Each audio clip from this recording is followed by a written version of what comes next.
Hello বন্ধুরা, আপনারা সবাই ভালো আছেন। আমি মামা পৃথিবীর পক্ষ থেকে আপনাদেরকে স্বাগতম জানাচ্ছি। আজকে আপনাদের মাঝে এই দুইটি প্রোডাক্ট সম্পর্কে আলোচনা করব। শুধু বাচ্চাদের ক্ষেত্রে অত্যন্ত জরুরি, বিশেষ করে ছোট বাচ্চাদের চুলকানি, খাজলি, দাউদ একজিমা হয়ে থাকে, গাও শুকাচ্ছে না, সেই ক্ষেত্রে এই দুইটি ওষুধ সেবন করবেন।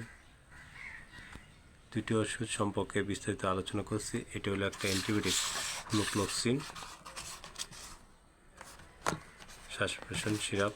এই সিরাপটা খাওয়াতে হবে ছোটো বাচ্চাদের 1 চামচ করে 3 বার, আর একবার ছোটো বাচ্চাদের হলে আধা চামচ, আর একবার জিরো বাচ্চা হলে এটার নিয়ম আলাদা। আর তার সাথে রূপার সিরাপটা